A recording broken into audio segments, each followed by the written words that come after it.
একটা হাদিসের মধ্যে বলেছেন, আমি শুধু হাদিসটাকে নিয়ে কথা বলবো ইনশাআল্লাহ।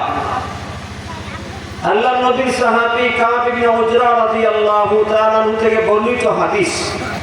তিনি বলেন, আল্লাহর নবী সাহাবায়ে কেরামদেরকে সম্বোধন করে বলেন, উহদুরুল মিম্বার, ও আমার সাহাবীরা, তোমরা মিম্বরের কাছে কাছে এসে বসো। ফাহাদারনা, সাহাবী বলেন যে আমরা সবাই নবীর কথা শ্রবণ করিয়া মিম্বরের কাছে কাছে মিলে মিলে বসেছি। ফালাম্মার তাকা দারাজাতান, আল্লাহর নবী যখন মিম্বরের প্রথম সিঁড়ির মধ্যে পা রাখলেন তখন বললেন আমিন। ওয়ালাম্মা ইতাকা দারাজাতা সানিয়াতা, আল্লাহর নবী যখন মিম্বরের দ্বিতীয় সিঁড়ির মধ্যে পা রাখলেন ফাকালা আমিন, নবীজি আমিন বললেন। ফালাম্মার তাকা দারাজাতা সালিসা, যখন মিম্বরের তৃতীয় সিঁড়ির মধ্যে পা রাখলেন আল্লাহর নবী বলেন আমিন। ফালাম্মা নাযাল, যখন আল্লাহর নবী সাল্লাল্লাহু আলাইহি ওয়াসাল্লাম আনিল মিম্বর, মিম্বর থেকে নামলেন, সাহাবায়ে কেরাম আল্লাহর নবীকে লক্ষ্য করে বললেন, ইয়া রাসূলুল্লাহ, লাকাদ সামিনা মিনকাল ইয়াউমা শাইআন মা কুন্না নাসমাউহু ক্বাবলাল ইয়াউম। ওগো আল্লাহর হাবিব, আজকে আমরা আপনার কাছ থেকে এমন কিছু বিষয় দেখেছি, শুনেছি যা ইতিপূর্বে কখনো শুনি নাই। তার মানে হইল, এর আগে আপনি অনেকবার মিম্বরের প্রথম সিঁড়ি, দ্বিতীয় সিঁড়ি, তৃতীয় সিঁড়ির মধ্যে পা রেখেছেন, কিন্তু কখনো আপনাকে আমিন বলতে শুনি নাই। আজকে আমিন বললেন কেন? নবীজি সাহাবায়ে কেরামদেরকে বলেন, ও আমার সাহাবীরা, তোমরা কি শুনতে পেরেছো? সাহাবীরা বলেন, ক্বালু নাম ইয়া রাসূলুল্লাহ, ওগো আল্লাহর নবী, হ্যাঁ আমরা শুনতে পেরেছি আপনি আমিন বলেছেন। বলেন তো কেন আমিন বললেন? আল্লাহর নবী বলেন, ইন্না জিবরিল আলাইহিস সালাম আরাদালি, আমি যখন মিম্বরের প্রথম সিঁড়ির মধ্যে পা রাখলাম, জিবরিল আলাইহিস সালাম আমাকে কানে কানে বললেন, বাউদা মান আদরাকা রমজান ফালাম ইউগফার লাহু, ওগো আল্লাহর নবী, যে ব্যক্তি রমজান মাস পেল এবং তার জীবনে গুনাহ মাফ করাইতে পারল না, সে ধ্বংস হোক।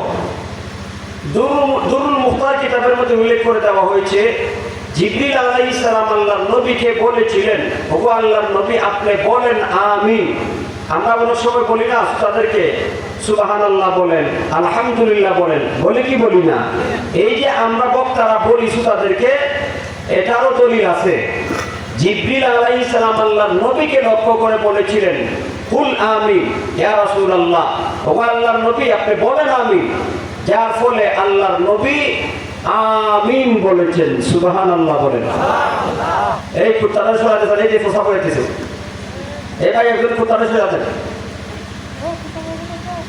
নবীজি বলেন, ফালাম্মা রাকিতুস দারাজাতা সানিয়া, আমি যখন মিম্বরের দ্বিতীয় সিঁড়ির মধ্যে পা রাখলাম তখন জিবরিল আমার কানে কানে বলল, ইয়া রাসূলুল্লাহ, বাউদা মান যুকিরতা ইনদাহু ওয়া লাম ইউসাল্লি আলাইহি, ওই ব্যক্তিও ধ্বংস হোক যেই ব্যক্তির সামনে আপনার নাম উচ্চারণ করা হইল অথচ আপনার উপরে দুরূদ শরীফ পাঠ করলো না, সেও ধ্বংস হোক। ও আমার সাহাবীরা, আমি তখন বললাম আমিন, আল্লাহ তুমি কবুল করো। ফালাম্মা রাকিতুস দারাজাতা সালিসা, আমি যখন মিম্বরের তৃতীয় সিঁড়ির মধ্যে পা রাখলাম তো আল্লাহর নবী বলতেছেন যে জিবরিল আমার কানে কানে বলতে লাগলো, ওগো আল্লাহর নবী, বাউদা লিমান আদরাকা আবাওয়াইহি কিবার ইনদাল কিবার আহাদাহুমা ফালাম ইউদখিলাহুল জান্নাহ, ওই ব্যক্তি ধ্বংস হোক যে তার বৃদ্ধ মা বাবা উভয়কে অথবা কোনো একজনকে পেল আর তাদের খেদমত করে তাদের দোয়ার বরকতে জান্নাতি হতে পারলো না, সেও ধ্বংস হোক। আমি তখন বললাম আমিন। বায়ান আমার এতটুকু হইল আল্লাহর নবীর হাদিসের শব্দার্থ বাবার্থ।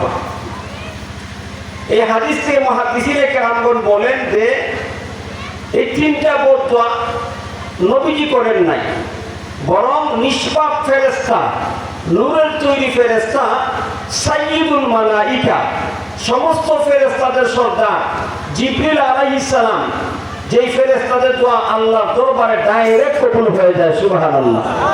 কারণ আল্লাহ নূর দ্বারা এটাকে এমন ভাবে তৈরি করেছেন, সৃষ্টি করেছেন, এরা কখনো আল্লাহর নাফরমানি করে না। এরা তাই করে আল্লাহর পক্ষ থেকে তাদেরকে যা করার জন্য আদেশ করা হয়, ঠিক কিনা? আল্লাহ রাব্বুল আলামিন ফেরেশতাদের ব্যাপারে বলেন যে এরার কোয়ালিটি হইল এমন, লা ইয়াসুনাল্লাহা মা আমারহুম ওয়া ইয়াফআলুনা মা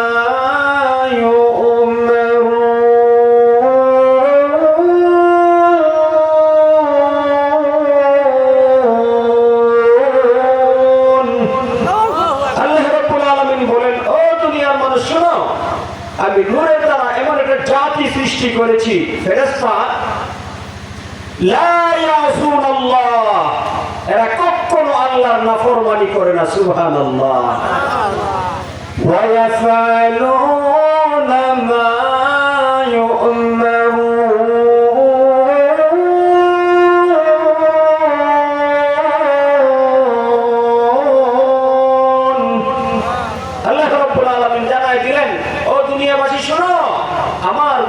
ফেরেশতা আল্লাহর অবাধ্য হয় না, নাফরমানি করে না, তারা তাই করে মহান আল্লাহ তাদেরকে যা করার জন্য আদেশ করেন। সুবহানাল্লাহ।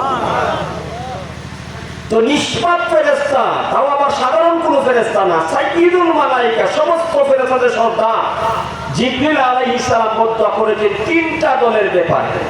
একটা দল হইল ওই সমস্ত সন্তানরা যারা তাদের মা অথবা বাবা দুইজন অথবা কোনো একজনকে বৃদ্ধা অবস্থায় পাইল, বৃদ্ধ অবস্থায় পেয়ে তাদের খেদমত করিয়া জান্নাতি হতে পারলো না, এই সন্তানদের জন্য জিবরিল আলাইহিস সালাম নিষ্পাপ ফেরেশতা, সমস্ত ফেরেশতা কুলের সম্রাট জিবরিল আলাইহিস সালাম বদয়া করেছেন। আর সাইয়্যিদুল মুরসালিন রাহমাতুল লিল আলামিন, সমস্ত নবীদের সর্দার আমাদের নবী রাহমাতুল লিল আলামিন এটাকে সাপোর্ট করলেন, সমর্থন করলেন এবং বললেন আমিন, আল্লাহ তুমি কবুল করো। তাহলে এই ফেরেশতার বদয়া আল্লাহর নবীর সাপোর্ট। মুহাদ্দিসিনে কেরামগণ বলেন এই দোয়া কবুল হওয়ার ক্ষেত্রে কোনো সন্দেহ নাই, সুনিশ্চিত এই তিন দল ধ্বংস হবে। এর মধ্যে একদল কারা? যারা মা বাবাকে পেল বৃদ্ধ অবস্থায়, তাদের খেদমত করিয়া জান্নাতি হতে পারলো না। ভাইয়ার আমার, এই প্রসঙ্গে কথা বললে অনেক লম্বা আলোচনা, ওইদিকে আমি যাব না। তাই আমি শুধু এতটুকু বলবো, যাদের মা বাবা এখন দুনিয়ার মধ্যে আসেন, তারা আজকে থেকে আমরা মাইন্ড সেটআপটা পরিবর্তন করা দরকার যে আমাদের মা বাবার সাথে কেমন আচরণ করতেছি। আমাদের মা বাবা নিয়ামত, আল্লাহর পক্ষ থেকে নিয়ামত দেওয়া হয়েছে। এই মা এবং বাবা, পৃথিবীর মধ্যে দেখবেন মানুষ মানুষকে মহব্বত করে ভালোবাসে, প্রত্যেকটা ভালোবাসার পিছনে একটা স্বার্থ নিহিত রয়ে লুকায়িত থাকে, কিন্তু মা বাবা সন্তানকে নিঃস্বার্থভাবে ভালোবাসে। কথা বলেন ঠিক কিনা? এই জন্য মা বাবা নিয়ামত। আল্লাহর নবী পরিষ্কার উল্লেখ করে দিয়েছেন, মা এবং বাবা তোমার জান্নাত তোমার জাহান্নাম। ও আমার সাহাবীরা, তোমরা মা বাবার খেদমত করো, মা বাবা যদি সন্তুষ্ট হয়ে তোমার জন্য দোয়া করে, তোমার দুনিয়ার জীবনও সফল, তুমি আখিরাতের জীবনও সফল। আর যদি মা বাবার সাথে বেয়াদবি করো, মা বাবার সাথে অশালীন আচরণ করো, মা বাবার কলিজায় কষ্ট দিয়ে আঘাত দিয়ে তাদের সাথে ব্যবহার করো, আর তারা যদি বদদুয়া দেয়, যত বড় বুজুর্গই হোক না কেন, তোমার দুনিয়ার জীবনও ব্যর্থ, আখিরাতেও ব্যর্থ। ঠিক কিনা বলেন? আল্লাহর নবীর সাহাবী আলকামা রাদিয়াল্লাহু তাআলা আনহুর ঘটনা কিতাবের মধ্যে উল্লেখ করে দেওয়া হয়েছে। নবীর সাহাবী আলকামা রাদিয়াল্লাহু তাআলা আনহু মৃত্যুর শয্যায়, সাকরাতুল মউত শুরু হয়ে গিয়েছে। নবীর সাহাবী আলকামা রাদিয়াল্লাহু তাআলা আনহুর স্ত্রী পাশে বসিয়া বারবার কালেমা তালকিন করে, কিন্তু লক্ষ্য করা যায় যায় আলকামা রাদিয়াল্লাহু তাআলা আনহু কালেমা পড়তে পারে না। ভাই আমার, আলকামার স্ত্রী সুজা আল্লাহ নবী বিশ্ব নবী রাহমাতুল লিল আলামিনের কাছে গিয়ে বলতেছে, ইয়া রাসূলুল্লাহ, ইয়া হাবিবাল্লাহ, আল্লাহর নবী গো, আপনার সাহাবী আলকামা মৃত্যুর পদযাত্রী যাত্রা শুরু হয়েছে, বারবার কালেমা তালকিন করি কিন্তু কোনোভাবে কালেমা পড়তে পারে না। ওগো আল্লাহর নবী, এখন কি করব? আল্লাহর নবী বিশ্ব নবী রাহমাতুল লিল আলামিন বেলাল রাদিয়াল্লাহু তাআলা আনহুকে পাঠাইয়া দিলেন, ও বেলাল, যাও যাও আমার সাহাবী আলকামার বাড়িতে লক্ষ্য করে দেখো আমার আলকামার অবস্থা কি হয়েছে। আল্লাহর নবীর সাহাবী বেলাল রাদিয়াল্লাহু তাআলা আনহু আলকামার বাড়িতে চলে যায়। আমার আল্লাহর নবীর সাহাবী বেলাল রাদিয়াল্লাহু তাআলা আনহু আলকামার পাশে বসিয়া কালেমার তালকিন করে, ও আলকামা, বারবার কালেমা তালকিন দেওয়া হইতেছে কিন্তু লক্ষ্য করা যায় আলকামা কোনোভাবেই কালেমা পড়তে পারে না। নাউজুবিল্লাহ বলেন। আল্লাহর নবীর সাহাবী বেলাল রাদিয়াল্লাহু তাআলা আনহু চলে গেছে আল্লাহর নবীর কাছে। নবীর কাছে যাইয়া আল্লাহর নবীকে লক্ষ্য করে বলে, ইয়া রাসূলুল্লাহ, ইয়া হাবিবাল্লাহ, ওগো নবীজি, আমি আলকামার পাশে বসিয়া বারবার কালেমা তালকিন করতেছিলাম, লক্ষ্য করে দেখেছি আলকামা কোনোভাবেই কালেমা পড়তে পারে না। আল্লাহু আকবার বলেন। আল্লাহর নবী দয়ার নবী মায়ার নবী, ঠিক কিনা বলেন? ভাইয়ের আমার, নবীজি চিন্তা করলেন কারণটা কি, কোন জায়গার মধ্যে সমস্যা। লক্ষ্য করা যায় আল্লাহর নবী সাহাবীদেরকে লক্ষ্য করে বলেন, ও আমার সাহাবীরা, আমার সাহাবী আলকামার মা বাবা দুনিয়ার মধ্যে আছে কিনা একটু অনুসন্ধান করে দেখো। এক সাহাবী বলেন, ইয়া রাসূলুল্লাহ, ইয়া হাবিবাল্লাহ, আল্লাহর নবী গো, আমি আলকামার ব্যাপারে জানি তার বাবা অনেক আগেই মারা গেছেন, কিন্তু তার বৃদ্ধ মা এখনো দুনিয়ার মধ্যে আছেন, কিন্তু তার সাথে থাকে না, আরব বাড়িতে থাকে। আল্লাহর নবী বুঝতে পেরেছেন সমস্যা কোন জায়গায়। সাহাবায়ে কেরামদেরকে বললেন, আমার সাহাবীরা, তোমরা আলকামার মার কাছে যাইয়া আমার পক্ষ থেকে সালাম দিয়া তাকে বলো আমার খেদমতে আসার জন্য।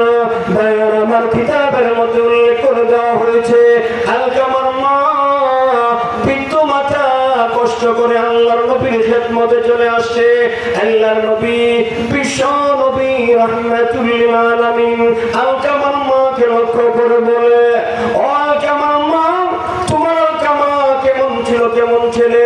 আলকামার মা বলে, আল্লাহর নবী গো, আমার সাহাবী, আমার ছেলে আপনার সাহাবী আলকামা বড় ভালো মানুষ ছিল, নামাজি, রোজাদার, অনেক নফল নামাজ পড়তো, অনেক রোজা রাখছে, দিনদার মুত্তাকি। আল্লাহর নবী বলেন, আলকামার মা, আমি তো ওই বিষয়ে জানতে চাই না, বরং আমি জানতে চাই আপনি হলেন আমার সাহাবী আলকামার মা, আপনার সাথে সন্তানের আচরণ কেমন, আপনার সাথে ছেলের সম্পর্ক কেমন? তখন আলকামার মা বলে, আল্লাহর নবী গো, আলকামা যদি আমার ছেলে, সে আমার সাথে এমন আচরণ করে, তার আচরণের কষ্টের কারণে আমি তার সাথে থাকি না, আমার কলিজার মধ্যে অনেক ব্যথা রয়েছে। আল্লাহর নবী বলেন, আলকামার মা, তোমার ছেলে মৃত্যুর পদযাত্রী, আমি নবী হয়ে তোমার কাছে আলকামার পক্ষ থেকে ক্ষমা চাইতেছি, দয়া করে তোমার সন্তান আলকামাকে ক্ষমা করিয়া দাও। মা বলতেছে, ইয়া রাসূলুল্লাহ, ইয়া হাবিবাল্লাহ, ওগো আল্লাহর নবী, আলকামা আমি 10 মাস 10 দিন গর্ভে ধারণ করেছি, এই সন্তানের জন্য অনেক কষ্ট করেছি, অনেক কষ্ট করে আমি তাকে বড় করেছি। ওগো নবীজি, সে আমার সাথে এমন খারাপ আচরণ করেছে, না না, আমি আমি কোনোভাবেই ক্ষমা করতে পারি না। আল্লাহর নবী বুঝতে পেরেছেন সমস্যা কোন জায়গায়, ঠিক কিনা বলেন?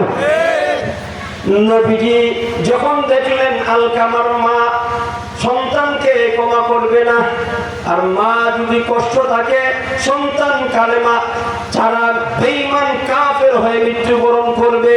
ভাইরা আমার, যারা বেঈমান কাফের হয়ে মৃত্যুবরণ করে তাদের জন্য আল্লাহ জাহান্নাম তৈরি করে রেখেছেন। নাউযুবিল্লাহ।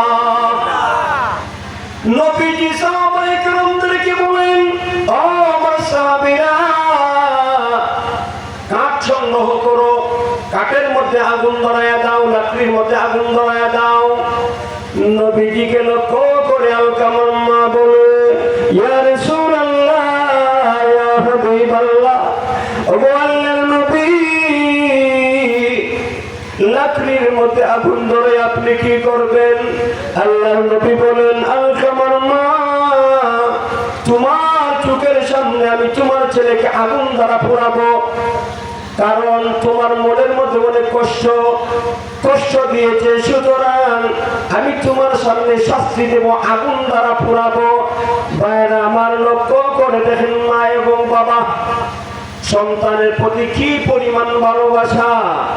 আলকামার মা আল্লাহর নবী বিশ্ব নবী রাহমাতুল লিল আলামিনকে লক্ষ্য করে বলে, ইয়া রাসূলুল্লাহ, ইয়া হাবিবাল্লাহ, ওগো নবীজি,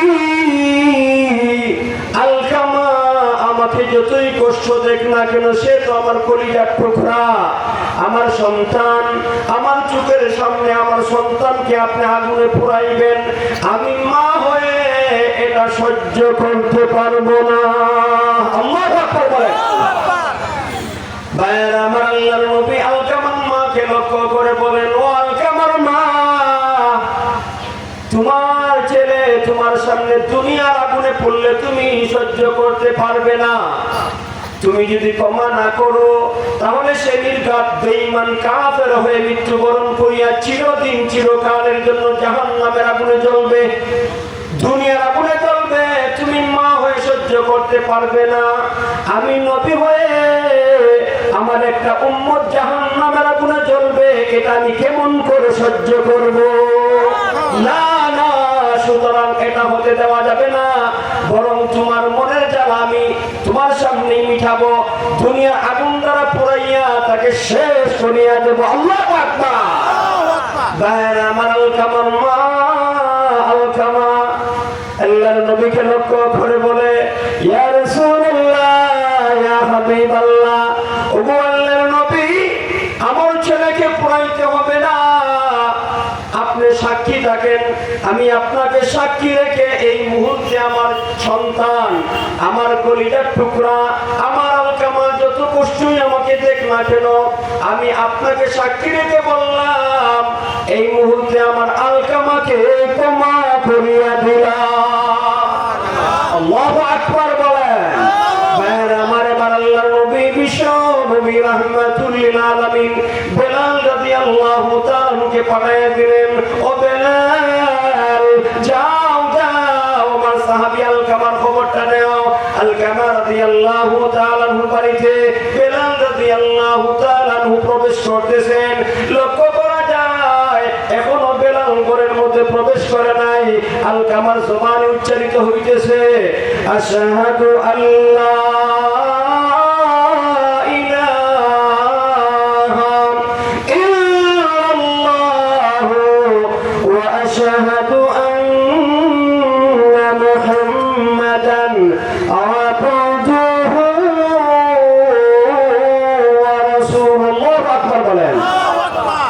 বেলাল রাদিয়াল্লাহু তাআলা তার কান দ্বারা শ্রবণ করছে, আলকামা কালেমা পড়ে মৃত্যুবরণ করেছে।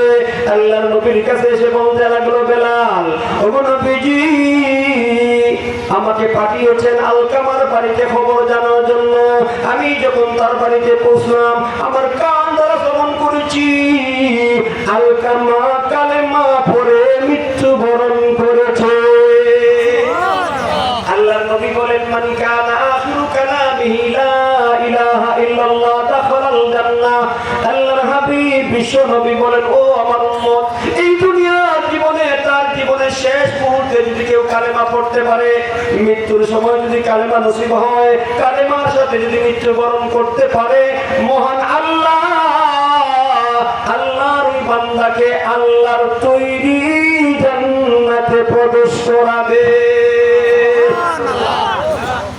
ঘটনা সংক্ষিপ্তভাবে বলার মুলাক্কাস উদ্দেশ্য হইল, লক্ষ্য করে দেখেন আল্লাহর নবীর সাহাবী মার সাথে খারাপ আচরণ করার কারণে বেঈমান হয়ে যাচ্ছে, আল্লাহর নবীর হস্তক্ষেপে ঈমান নসিব হয়েছে, ঠিক কিনা ভাইরা আমার? তাই আমি আপনাদেরকে বলবো, যে সমস্ত ভাইদের মা বাবা এখন দুনিয়ার মধ্যে আছে, আপনাদের পায়ে হাত রেখে বলছি, যত বড় শিক্ষিত হন না কেন, আর আপনার মা বাবা যত অশিক্ষিতই হোক না কেন, আপনি বিসিএস ক্যাডার, আপনাকে স্মরণ রাখতে হবে, আপনার বাবা রিক্সা চালক, দিনমজুর, ক্ষেত খামারের মধ্যে কাজ করে, আপনি বিসিএস ক্যাডার, স্মরণ রাখতে হবে, আমি যতই বিসিএস ক্যাডার হই না কেন, আমার বাবা মূর্খ অশিক্ষিত, ক্ষেত খামারে কাজ করে, সে হইল বিসিএস ক্যাডারের বাবা।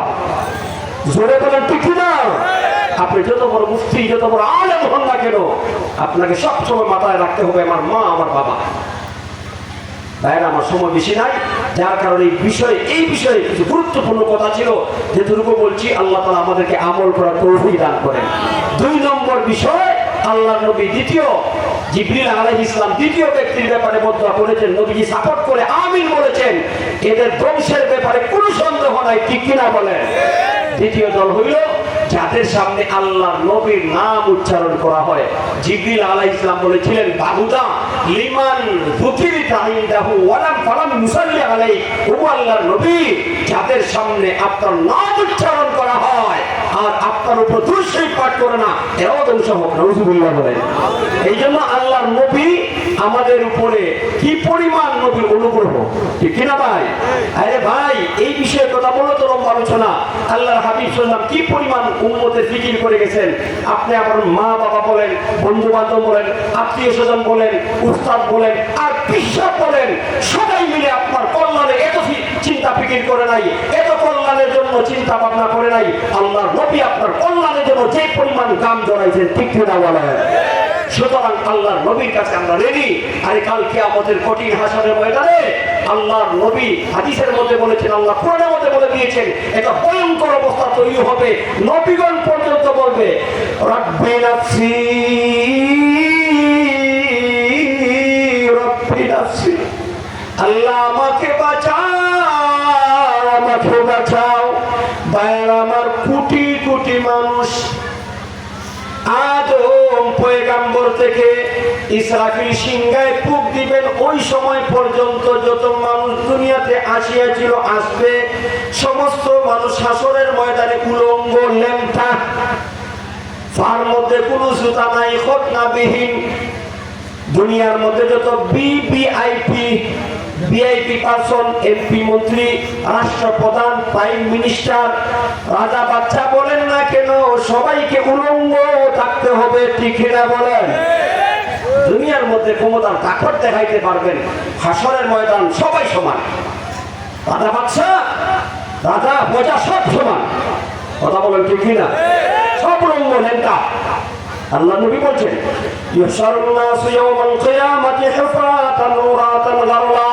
আল্লাহ নবী বলেন, ও উম্মত, সবাইকে আল্লাহ তাআলা হাসরের ময়দানে দাঁড় করাইবেন, পরনে কোনো কাপড় নাই, ল্যাংটা, টাটকা ল্যাংটা, এরপরে পায়ের মধ্যে কোনো জুতা নাই, খতনাবিহীন, মুসলমানি করানো না। উম্মুল মুমিনিন আয়েশা রাদিয়াল্লাহু তাআলা আনহা বলেন, ইয়া রাসূলুল্লাহ, ইয়া হাবিবাল্লাহ, الرجال والنساء جميعا ينظر بعضهم إلى بعض। আল্লাহর নবী, কিয়ামতের দিন পুরুষ মহিলা উলঙ্গ অবস্থায় থাকবে, উলঙ্গ, ল্যাংটা, পুরুষ মহিলা ল্যাংটা, পুরুষ ল্যাংটা, মহিলা ল্যাংটা, উলঙ্গ। পুরুষরা মহিলাদেরকে দেখবে, মহিলারা পুরুষদেরকে দেখবে, লজ্জা হবে না? আল্লাহর নবী বলেন, ইয়া আয়েশা, ও আয়েশা, আল আমরু আশাদ্দু মিন আইয়ামদুরা বা'দুহুম ইলা বা'দ। আল্লাহু আকবার বলেন। নবীজি বলেন, আয়েশা তুমি যে বিষয়টা চিন্তা করতেছো বিষয়টা এমন না, কিয়ামতে তো কঠিন হবে, তো ভয়ঙ্কর হবে। একজন আরেকজনের লজ্জাস্থান দেখা তো দূরের কথা, নিজের পরনে কাপড় আছে না লেংটা, ওইটা দেখারও টাইম থাকবে না, ঠিক না? এত ভয়ঙ্কর হবে। ইয়াউমা ইয়াফিরুল মারউ মিন আখি ওয়া উম্মিহি ওয়া আবি ওয়া সাহিবাতিহি ওয়া বানি। মা বাবা থেকে পলায়ন করবে, বন্ধু বন্ধু থেকে পলায়ন করবে, ভাই ভাই থেকে পলায়ন করবে। ভাইয়ার আমার, ওই দিনও আমাদের নবী সব মানুষ রাব্বি নাফসি রাব্বি নাফসি, আল্লাহ আমাকে বাঁচাও আমাকে বাঁচাও, নিজের আত্মা নিজের জন্য চিন্তা করবে। একজন পারসন, একজন ব্যক্তি ভিন্ন কথা বলবে, তিনি হলেন আপনার আমার নবী সাইয়্যিদুল মুরসালিন রাহমাতুল লিল আলামিন। তিনি একমাত্র এক ব্যক্তি আল্লাহ তাআলা আল্লাহকে ডেকে ডেকে বলবে, আল্লাহুম্মা উম্মতি আল্লাহুম্মা উম্মতি। আল্লাহু আকবার বলেন। এত কঠিন আসলে ময়দানে মা বাবা থেকে পলায়ন করবে, ভাই ভাই থেকে পলায়ন করবে, বন্ধু বন্ধুর কাছে পরিচয় দিবে না। কিন্তু আপনার আমার নবী সাইয়্যিদুল মুরসালিন রাহমাতুল লিল আলামিন, নিজের জন্য কোনো টেনশন নাই, হাসান হুসাইনের জন্য কোনো টেনশন নাই, আহলে বাইতের জন্য কোনো টেনশন নাই, ভাইয়ের আমার আত্মীয় স্বজন পাড়া প্রতিবেশীর জন্য কোনো টেনশন নাই। তার টেনশন একটাই, উম্মতি উম্মতি। আল্লাহ এই ভয়ঙ্কর দিনে আমার উম্মতকে আপনি ক্ষমা করিয়া দেন। আল্লাহু আকবার। আর কি বুঝলেন? মা বাবা বন্ধু বান্ধব আত্মীয় স্বজন এদের চেয়েও আপন হইলেন আমাদের নবী, ঠিক কিনা বলেন? ভাইয়েরা আমার, এই জন্য আল্লাহর নবী হাদিসের মধ্যে উল্লেখ করছেন, যে ব্যক্তি আল্লাহ নবীর নাম শুনিয়া নবীর উপর দুরূদ শরীফ পড়ে না, এ বখিল কৃপণ, ঠিক কিনা বলেন? এই জন্য আজকে থেকে আমরা সিদ্ধান্ত নিব, আমাদের সামনে আল্লাহর হাবিবের নাম উচ্চারণ হইলেই আমরা দুরূদ শরীফ পড়ব সাল্লাল্লাহু আলাইহি ওয়াসাল্লাম। রাজি আছেন? আল্লাহ আমাদের করে তৌফিক দান করেন। আমারও সিরিয়াসিও বেঁচে গেছে। 3 নাম্বার বিষয় সংক্ষিপ্তভাবে বলে লই। আল্লাহর নবী তৃতীয় আর ব্যক্তির জন্য বদদোয়া করেছেন, সেই ব্যক্তিটা হইল আল্লাহর নবী বলেন, ও আমার সাহাবীরা, আমি যখন মিম্বরে সিঁড়ির মধ্যে পা রাখলাম, জিবরিল আমার কানে কানে বলল, বাবুদা মান লিমান আদরাকা রমজান ফালাম ইউগফারলা। ওগো আল্লাহর নবী, যে ব্যক্তি রমজান পেল কিন্তু রমজানের সিয়াম সাধনা করিয়া নেক আমল করিয়া তার জীবনের গুনাহ ক্ষমা করাইতে পারল না, রমজান আসলো রমজান চলে গেল, সে যেই সেই রয়ে গেছে, এমন লোক আছে না নাই? ভাইরা আমার, জিবরিল আলাইহিস সালাম সাইয়্যিদুল মালাইকাত, সমস্ত ফেরেশতাদের সরদার, তিনি বলেন ওই ব্যক্তি ধ্বংস যে রমজান পেল, রহমতের মাস পেয়ে তার জীবনের গুনাহগুলি ক্ষমা করাইতে পারল না। আল্লাহর নবী জিবরিল আলাইহিস সালামের দোয়া সাপোর্ট করিয়া বললেন আমিন। তার মানে আল্লাহ তুমি কবুল করো।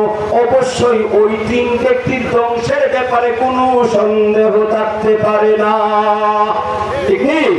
সুতরাং রমজান সামনে আসতেছে ভাই, এই রমজান আসতে চলে যাবে, এটাই স্বাভাবিক, ঠিক না? কত রমজান আসছিল, চলে গেছে, এই তো 1 বছর পূর্ণ হয়ে আর কয়েকদিন পরে রমজান শুরু হবে। এই রমজান আসবে আবার চলে যাবে, এটাই স্বাভাবিক। আর টাইম, সময় এবং নদীর স্রোত কারো জন্য অপেক্ষা করে না, ঠিক কিনা বলেন? এই জন্য রমজান আসতে চলে যাবে, আমাদেরকে প্রস্তুতি নিতে হবে যে রমজান যাতে এমন না হয় আসলো চলে গেল আর আমি যেই সেই রয়ে গেলাম, এমন যাতে না হয়। যদি এমন হয় তাহলে আল্লাহর নবী ওই যে হাদিসের মধ্যে উল্লেখ করছেন, জিবরিল আলাইহিস সালাম বদদোয়া করেছেন, এই বদদোয়া আমার গানে চাপবে, ঠিক কিনা বলেন? এই জন্য আমরা সতর্ক থাকতে হবে। এই জন্য আল্লাহ ওয়ালারা রজব মাস শুরু হইলে আল্লাহর কাছে দোয়া করতো, আল্লাহুম্মা বারিক লানা ফি رجب وشعبان وبلغنا رمضان। আল্লাহ ওয়ালারা রজব মাস শুরু হওয়ার সাথে সাথে আল্লাহকে ডেকে ডেকে বলে, আল্লাহুম্মা বারিক লানা ফি রজব ওয়া শাবান। ও আল্লাহ, রজব মাস এবং শাবান মাসের বরকত আমাদেরকে দান করো। ওয়া বাল্লিগনা রমাদান, আল্লাহ মেহেরবানি করিয়া আমাদেরকে রমজান পর্যন্ত পৌঁছায়া দাও। আল্লাহু আকবার বলেন। সুতরাং রমজান আমাদের কাছাকাছি, আল্লাহ আমাদেরকে হেফাজত করুক। এই যে কয়েকদিন বাকি আছে, এর মধ্যে অনেকেই দুনিয়া থেকে ডিলেট হয়ে যাবে, চলে যাবে, ঠিক কিনা বলে? কারণ অনেক মানুষ রাত্রে ঘুমায়, এই ঘুম তার জীবনে শেষ ঘুম হয়ে যায়। অনেক মানুষ সকালবেলা জীবিত, সন্ধ্যার সময় মৃত, কবরবাসী হয়ে যায়। তো আল্লাহ হেফাজত করুক, আল্লাহ যেন আমাদেরকে হায়াতে তৈবা দান করুক। আল্লাহর কাছে দোয়া করা, আল্লাহ যেন দয়া করে আমাদেরকে রমজান পর্যন্ত পৌঁছায়া দেয় এবং প্রস্তুতি নেওয়া, শারীরিক মানসিক তৈরি থাকা যে ইনশাআল্লাহ রমজান বরকতের মাস, এই মাসের একটা মুহূর্ত যেন নষ্ট না হয়, আমরা কাজে লাগাবো। রাজি আছেন ভাই? ভাইয়েরা আমার, আল্লাহ নবী হাদিসের মধ্যে বলছেন, মান কামা মান সামা রমাদান ঈমানান ওয়া ইহতিসাবা গফিরা লাহু মা তাকাদ্দামা মিন যানবি। আল্লাহর হাবিব বলেন, যে ব্যক্তি রমজানের রোজা রাখলো সওয়াবের নিয়তে, সওয়াবের আশায়, ঈমানের সাথে, আল্লাহ এই রমজানের রোজার কারণে তার জীবনের গুনাহগুলি ক্ষমা করিয়া দেয়। এই জন্য রমজান 30টা রোজা রাখবো এবং তারাবি নামাজ পড়বো। কয়টা না? কত ঝামেলা আছে রে বাবা। বিশ্বাস করে সব না, আমরা 20 টাকা তারাবি পড়বো। রাজি আছেন তো ইনশাআল্লাহ? আমরা 20 টাকা তারাবি পড়বো, রমজানের রোজা রাখবো। আর যদি কোনো সময় তারাবি মিস যায়, রোজা আসানো না যেন বলে কি ফোন করে হুজুর তারাবি বলছি রোজাই বলুন। এটা বলেন তো আপনারা একটা ফতোয়া দেন, শর্টকাট শেষ করে দিতেছি। তারাবি যদি না পায়, না পড়তে পারে, রোজা রাখলে হবে কি হবে না? জোরে বলেন, হবে কি হবে না? আরে ভাই, রমজানের রোজা হলো ফরজ আর তারাবি নামাজ হলো সুন্নাত, ঠিক না? এবং এইটা একটা আলাদা আমল আর রোজা আলাদা আমল, দুজনে ফরজ। এটা তারাবি পড়তে পারেন বা না পারেন, আপনি রোজা রাখতেই হবে। আমরা এখানে কোনো বাহানা, কোনো অজুহাত পেশ করবো না। আল্লাহ তাআলা দয়া করে আমাদেরকে রমজান কাছাকাছি ইনশাআল্লাহ আল্লাহ হায়াতে তৈবা দান করুক। কারণ গত রমজানে অনেকেই জীবিত ছিল, এই রমজানের আগে দুনিয়া ছেড়ে চলে গেছে। আমরা এখনো জীবিত আছি, আল্লাহ যদি দয়া করে রমজানটা আমাদেরকে পৌঁছায়া দেয়, রমজান পাই, এমন হতে পারে আগামী রমজানের আগেই দুনিয়া ছেড়ে চলে যেতে পারে, ঠিক না? এমন যদি হয় তাহলে এই রমজানই আমার জীবনের শেষ রমজান। তাই এই রমজানকে আমরা খুব গুরুত্ব দিয়ে আমলগুলি করব। একটা ফরজ 70 গুণ, আর নফল ফরজ সমান হয়ে যায়। আল্লাহ নবী হাদিসের মধ্যে এই ব্যাপারে অনেক আলোচনা করেছেন। ওলামায়ে কেরামদের জবান থেকে আপনারা গুরুত্বপূর্ণ আলোচনা করে শুনবেন, আমল নিয়ে শুনবেন। তাহলে ইনশাআল্লাহ আল্লাহ রাব্বুল আলামিন আমাদেরকে বুঝার এবং আমল করার তৌফিক দান করে। সবাই বলেন আমিন। ওয়া আখিরু দাওয়ানা আলহামদুলিল্লাহি রাব্বিল আলামিন। আসসালামু আলাইকুম ওয়া রাহমাতুল্লাহি ওয়া বারাকাতুহু।